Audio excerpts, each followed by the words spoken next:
Okay, hi everybody. We're Filmcraft, and we are back after a long hiatus of a very terrible, terrifying story. What has it been, like 2 months? About 2 3 months, yeah. Feels like 5 forever. months, 10 years, I don't know. The days turned into weeks, which turned into years, and it feels like forever. We are back, and we are starting off our new season, I guess you could call it, with a Wonder Woman review. We had like a 3-month season. Shush. 3-4 With a months Wonder ago. Woman review. In case you've all forgot, I'm Crystal. I'm Andrew. And here we go.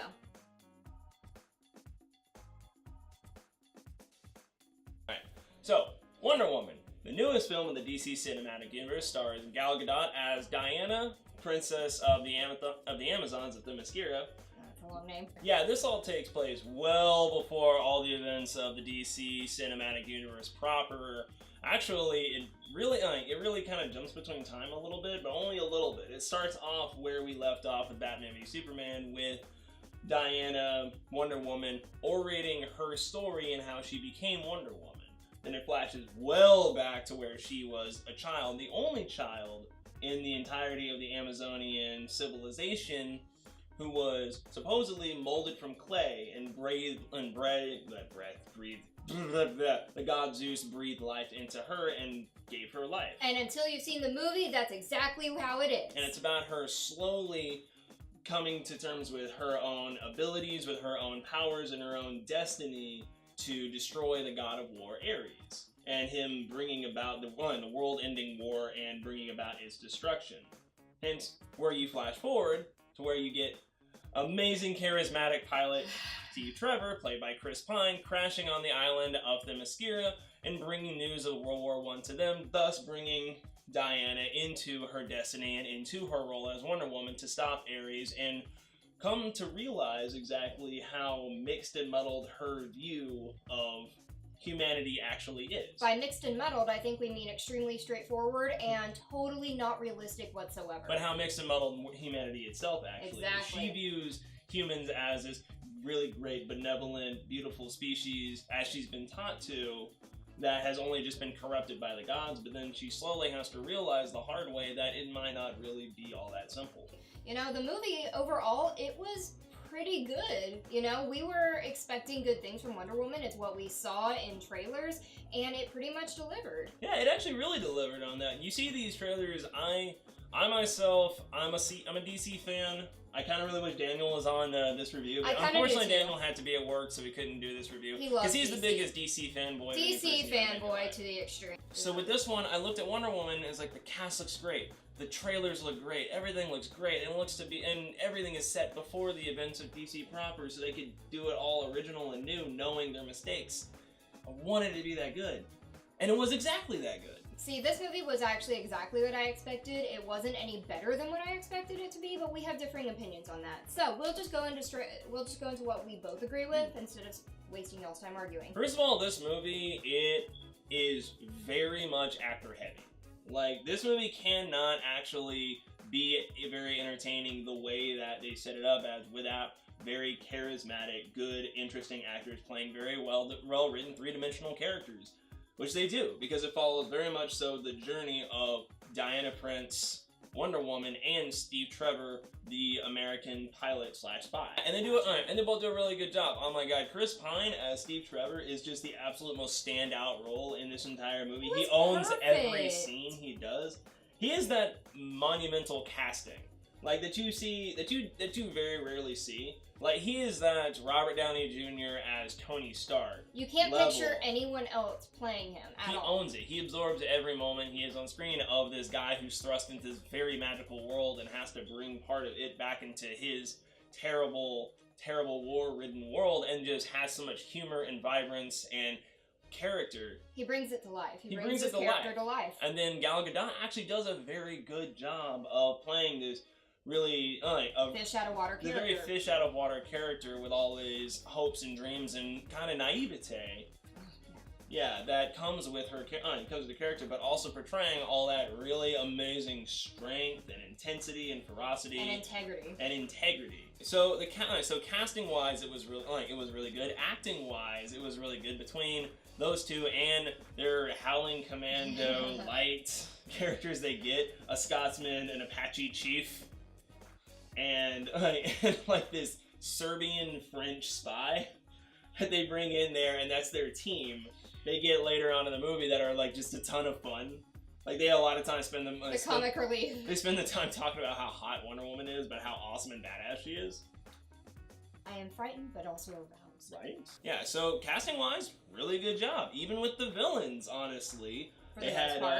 They had this. There was a German lieutenant or commander or whatever. Commander, whatever he was. Yeah, who I'm just never gonna stop forgetting him. I'm just never gonna stop remembering him as just Stryker from X-Men Origins Wolverine. That's the last thing I saw him in. He did a fine job. He did a really good job in terms of his own acting. But we'll get into a little bit more of that later. And Dr. Poison, who's been iterated in comics like a million times, but she did a really good job. She was the one that was developing the super weapons for the Germans in World War I, at least in this anyway, and she did a good job as her villain too.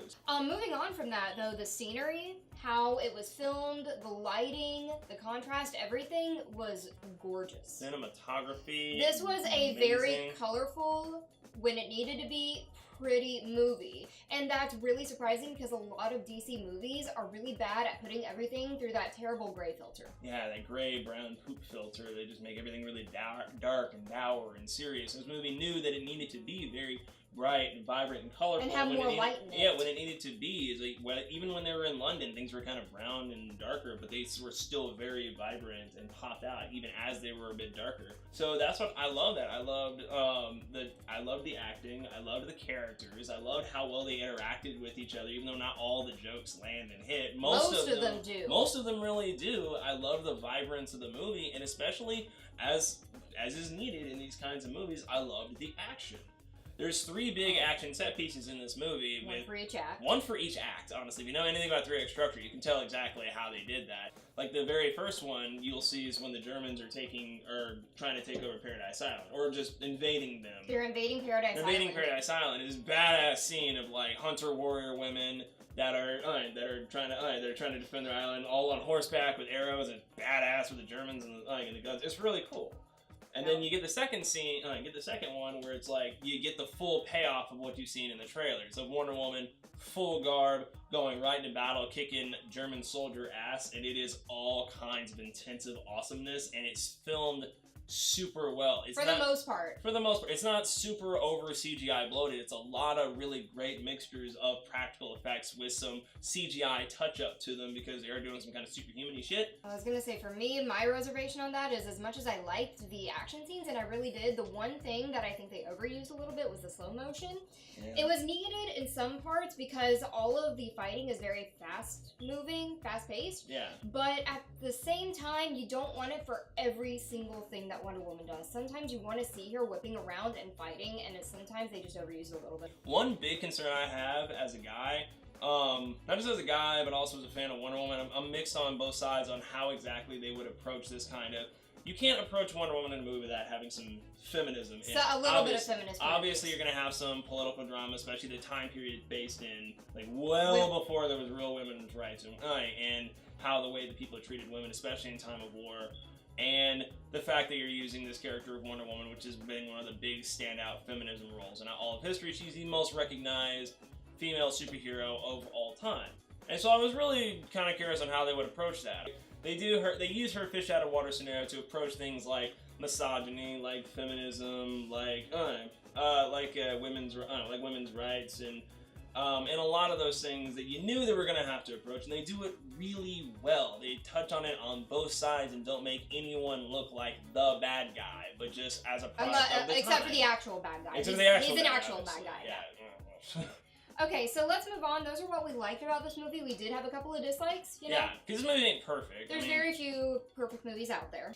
And the most glaring flaw is the poorly developed villains. Yeah, see, that's the thing That's the thing, this movie obviously kind of took some inspirations with Marvel.